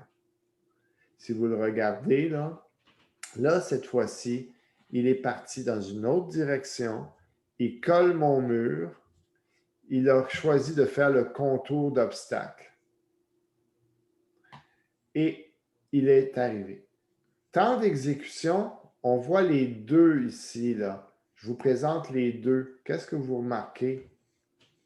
Il y en a un cas, la recherche en largeur a pris 5 millisecondes et des poussières, 5,22 millisecondes. La recherche en profondeur, 0,6 millisecondes. Donc, mais c'est un moins bon chemin. Mais par contre, c'est ça, exactement. Merci, Kyle. Le chemin est moins bon. Le chemin n'est pas le meilleur. Il a trouvé rapidement un chemin. Quand c'est ça qui compte, quand vous n'avez pas de temps, quand c'est la rapidité qui peut compter, bien des fois, oui, on peut tolérer un moins bon chemin. Et à la limite, le chemin qui a été sorti, là, était presque plus poétique que l'autre. Hein? C'est un hasard total, mais il a l'air un brin plus naturel. Ouais. Un brin, pas beaucoup plus. Mais ça, c'est juste finalement du fait qu'au lieu de partir vers la droite, il est parti vers le sud. C'est ça. Vraiment, l'efficacité ici entre les deux algorithmes, c'est pas que depth first est meilleur que breadth first. Non. C'est juste, ça donne que la carte était faite comme ça et le point de départ et le point d'arrivée étaient placés comme ça. Mais disons, si le point de départ était placé, disons, plus haut, donc disons comme 10 cases à droite, du start, là, ça serait breadth first en largeur. Ce serait plus efficace qu'en profondeur. Donc, gauche-droite, ce serait plus efficace que par en bas du depth first. C'est vraiment juste des scénarios ici qui vont changer la vitesse. Tout à fait. Alors, et ça, les caractéristiques de la carte pourraient faire en sorte que si je testais un A-star là-dessus, j'aurais peut-être pas un si bon rendement que ça nécessairement non plus.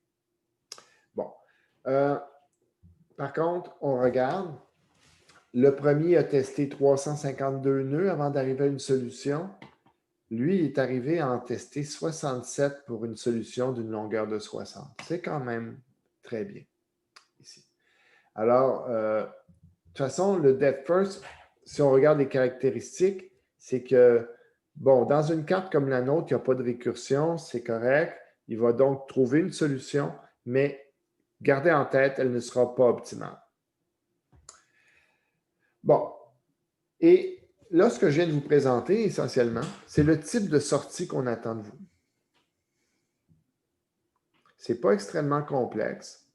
Et ce qu'on a choisi de vous demander, c'est finalement, là, moi, j'ai fait le breadth first et le depth first, mais en gros, ce qui nous intéresse, nous autres, c'est que vous fassiez un algorithme naïf, comme le breadth first, que vous fassiez un algorithme adaptatif, comme le Dijkstra, et que vous fassiez un algorithme adaptatif et informé, comme A-star. En fait, là, je reprends. Pas comme A-star. A-star.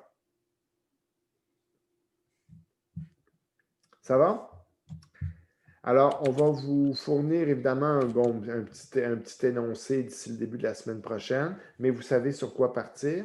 On va vous envoyer un projet à compléter pour vous donner une base de travail. Alors, quelques cartes, quelques objets de base, le main de test pour que tout le monde soit parte à peu près pareil. On verra, Kyle et moi, on a décidé, on a à jaser quelques minutes pour savoir à quel point on va être gentil pour le reste de ce qu'on va vous donner ou non. Kyle est gentil, vous savez. Hein? Moi, je suis là pour le contrebalancer. C'est pas vrai, c'est lui le pire. Moi, mon examen de mi-session 202 avec la question de matrice à la fin, là, ça, c'est fameusement non gentil. Bon. C'est sûr que ça en OK. souvienne. Bon. Sinon, c'est pas mal tout. Avez-vous des questions, mesdames, messieurs? Tout est répondu dans le chat. OK. Je vous avais envoyé mon lien de TP2 par email. Puis là, Oui. vous m'avez écrit que ça ne marchait pas. Est-ce qu'il marche, là? Oui, j'ai plus le.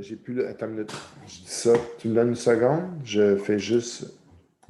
D'après moi, oui, il fonctionne. C'est juste qu'il faut que je l'ai téléchargé. Si je l'ai téléchargé, évidemment, ça a marché. Sinon, pour ceux qui n'ont pas de questions, le cours est terminé. Oui, Samuel, ça avait marché. Ça a Merci, marché. là. Bonne journée. Bonne journée. Bye, bonne journée. Bonne journée. Merci, bonne journée. Bonne journée. J'imagine que si vous ne nous avez pas réécrit sur le fait que notre lien marchait ou non, ça veut dire qu'il marche. Si je ne me trompe pas. Si vous m'avez envoyé un lien et que je ne vous ai pas écrit, il ne marche pas, ça veut dire qu'il marchait. Ok, parfait. C'est bon. Parce que c'est la première fois que je faisais ça avec le Drive. Pas de problème. Écoute, je te dirais que ça ne va pas être la dernière. C'est quelque chose que tu vas faire de plus en plus. Ça, j'ai vu la taille des travaux qui s'en viennent. J'imagine que... Ouais. Merci, passez une bonne fin de journée. Mais toi aussi.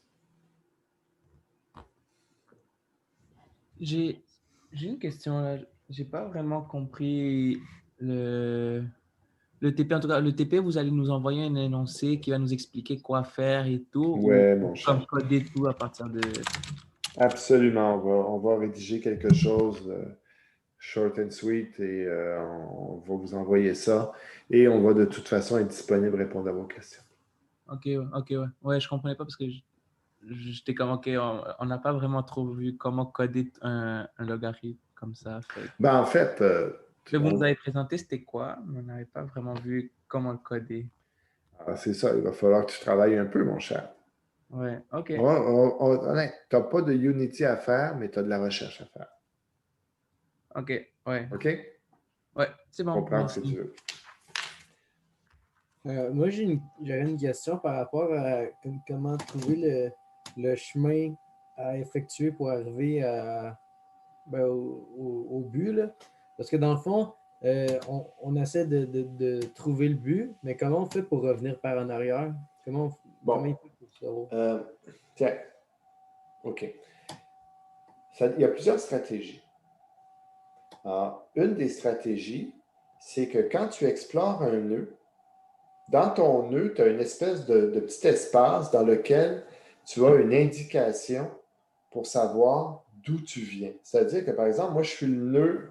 Je vais essayer de le présenter au tableau, tiens.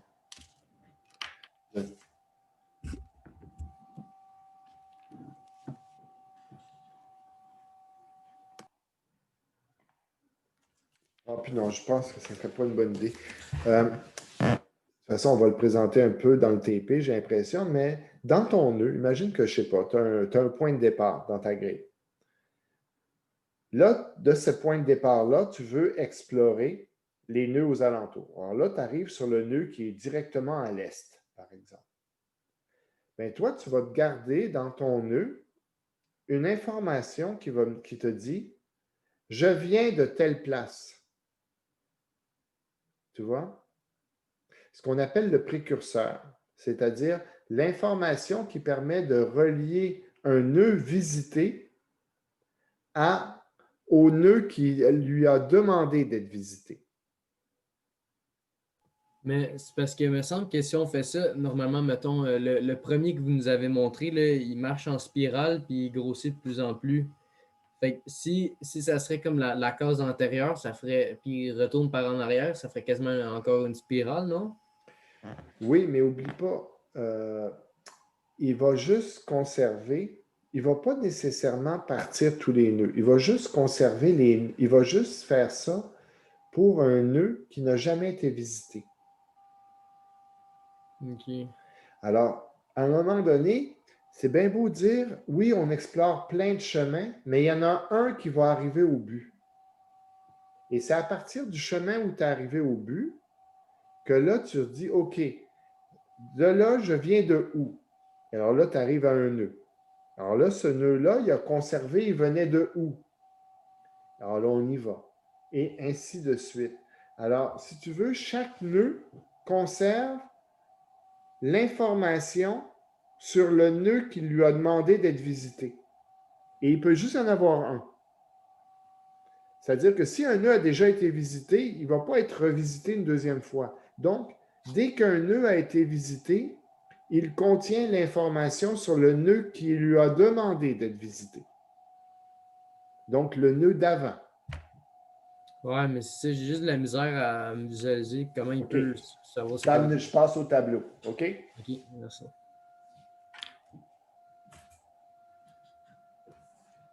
Je vais essayer. Oups.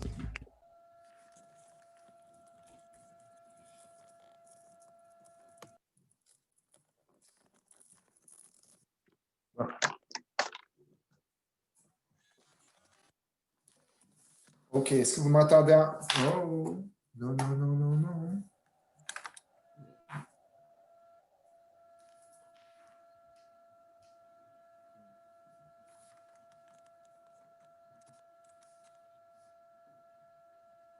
Est-ce que vous m'entendez? Non. Ouais. Moi, je vous entends. OK. Ce ne sera pas long, messieurs. Je vais d'abord arrêter mon sharing. Je vais changer mon audio.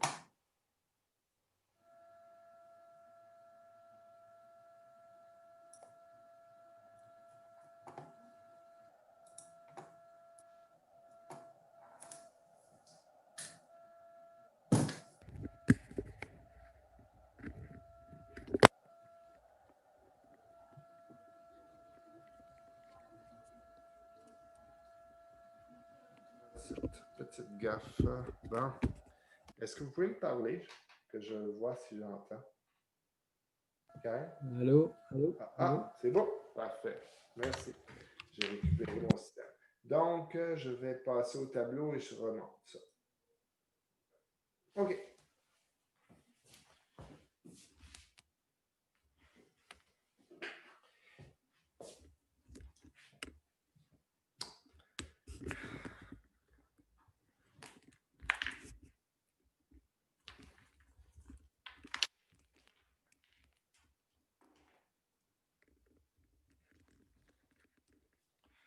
Bon, je me suis donné le plus de cadres possible pour me rendre jusqu'à mon tableau.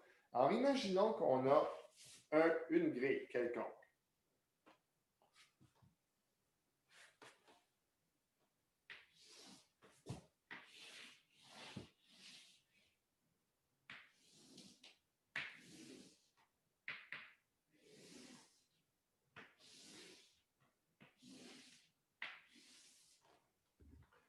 Bon.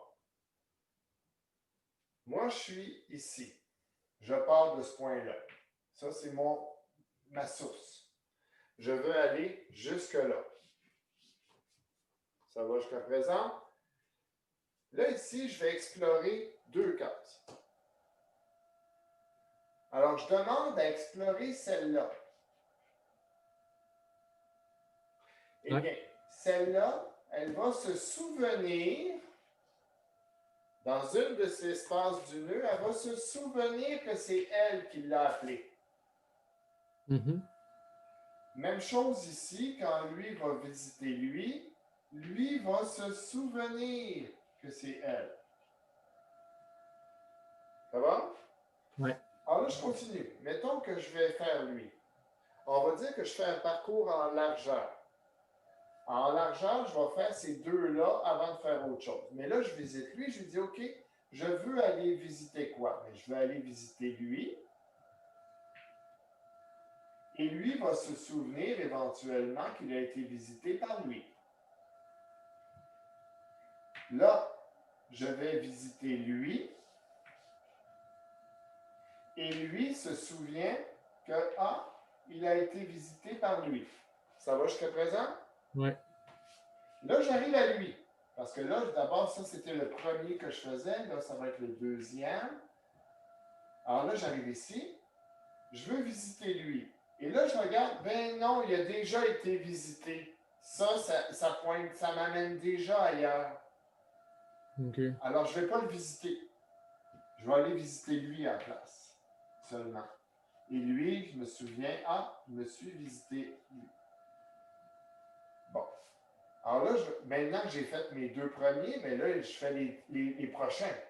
Alors, tout d'abord, je vais faire lui. Alors, lui, bien là, je regarde. Je vais visiter lui. Et lui, je me souviens qu'il a été visité. Là, je visite lui. Et lui se souvient qu'il a été visité. Bon, là, je passe au 4. Et après ça, je fais le 5 éventuellement. Alors, le 4, il va aller là. Qu'est-ce qu'il fait? Est-ce qu'il visite? Ben non, parce qu'il est déjà visité. Voilà. Alors, donc, il va aller visiter lui en bas. Et lui se souvient que c'est lui. Bon. Là, il ne peut pas aller faire autre chose. Lui, ben, il ne peut pas aller là parce qu'il a déjà été visité. Il va aller visiter celui du bas. Ça va? Oui. Bon. Alors là, je reprends où? Ben, je reprends là. Alors là, j'avais fait 5. Là, c'est mon 6e. Ça va-tu toujours être de droite après ça vers le bas? C'est moi qui ai décidé ça. J'aurais pu aller de... Comme j'ai expliqué, il y a 4 directions. C'est moi qui décide de l'ordre de mes 4 directions. OK. OK? Il y a pas... C'est pas écrit... C'est pas une loi, là. C'est pas une... Il n'y a même pas de convention. Alors, en tant que tel, moi, j'ai choisi d'y aller du nord à l'ouest, dans le sens des aiguilles d'une montre, mais j'aurais pu aller autrement. Alors, ici, même chose. Alors donc, tu vois, lui, il va aller visiter lui, ici. Alors là, il ne peut pas aller là. Il était là. Est-ce qu'il va aller là? Non, parce qu'il vient de là. Il ne va pas aller au nord, donc c'est réglé. Lui, ben, il ne peut pas aller là, il a déjà été visité, donc il va aller au sud seulement. Et lui, il va se souvenir qu'il a été là, il vient de là. Même chose là, il va juste aller au sud. Et lui, il dit, je viens de là. Puis lui, qu'est-ce qu'il fait? Alors ça, c'était mon 7. Ça, c'était le 8. Ça, c'était le 9. Qu'est-ce qui arrive au 9? Le 9, excusez-vous, je pense que vous le cachez. C'est lui, là, ici. Excuse-moi. Ben lui, il n'arrive à rien. Il ne peut rien faire, voilà. Il n'y a aucun nœud qui peut visiter, qui n'a jamais été visité. Alors, le 9, tu vois, c'est un dédale. Il ne nous mènera pas nulle part. Alors, ce chemin-là, il est fini. Là, je recommence ici. Alors là, j'ai le 10e nœud. Le 10e... attends, est-ce que je partage... Est-ce que vous le voyez bien, ce que je fais à l'écran? Oui. Oui, OK, d'accord. Alors, le 10e, ben, lui aussi, il va aller voir en bas. S'il y est, ben là, lui, il dit, ben, je viens de là. Lui, ben, il ne peut pas aller là, il va aller là. OK. Lui, ben, il peut aller nulle part. Alors, il va nulle part. Un autre chemin fini. Fini. Bon, là, j'arrive ici. Alors, lui, il peut aller en bas. Oh, bingo! J'ai trouvé la destination. Et que même si même si je décidais de continuer, dans ce cas précis, c'est ce cas-là. Si j'avais autre chose comme graphe, ça aurait été différent. Et dans ce cas précis, lui non plus, il a fini ce chemin-là. Alors maintenant, tu vois, j'ai gardé dans chacune des cases de où je venais. OK. Ouais. Alors là, maintenant, je pars à l'envers. Je pars de ma destination. Et là, je recule. D'où est-ce que je venais? Ben, alors là, on va la magie de la craie de la couleur. Je viens de là. Puis, de où tu viens? Je viens de là. De où tu viens? Je viens de là. De où tu viens? Je viens de là. De où tu viens? Je viens de là. De où tu viens? Ah, je suis arrivé. OK. Alors, tu vois, je suis reparti de où je venais, de où j'étais arrivé, et je suis remonté. Et tu remarqueras qu'on a eu un beau graphe qui va suivre le mur. Je pense que j'avais de la misère parce que comme là, toutes vos flèches, ils amenaient vers la droite puis vers le bas, mais comme mettons, quand on montrait dans une immense grille, là, j'avais de la misère à me voir dans ma... Ouais. Là, je t'ai fait une grille simplifiée pour qu'on soit capable de la faire, évidemment. Mais il faut que tu vois que dans une grille 400 par 400, c'est exactement le même principe qui va s'appliquer. C'est juste qu'au lieu de me faire ça en une... Là, j'ai visité... attends, je ne vais pas dire de bêtises, 10, 11, 12, 13, 14. J'ai visité 15 nœuds, hein, maximum. J'ai visité tous les nœuds et j'en ai visité 15. Mais si j'avais une grille de 400 par 400, mais là, tu vois, c'est 40 000 nœuds qu'il aurait fallu que je visite. Mais ça aurait été le même principe. OK. Kyle, est-ce que tu es d'accord avec ce que j'ai annoncé là ou j'ai peut-être oublié quelque chose? Je ne suivais pas, j'étais en train de rédiger des courriels. OK, c'est bon. C'est correct. Je te fais confiance. Il y en a qui a suivi, fait que c'est correct. Bon, OK. Alors, écoute, Derek, j'espère que ça a répondu à ta question.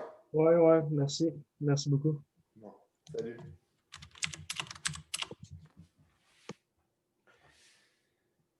Bon, OK, Kyle. Yes. J'aurais dû faire ça avec tout le monde, par exemple.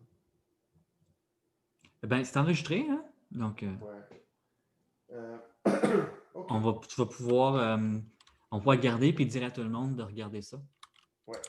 À partir de minute X. Ouais, d'accord. OK.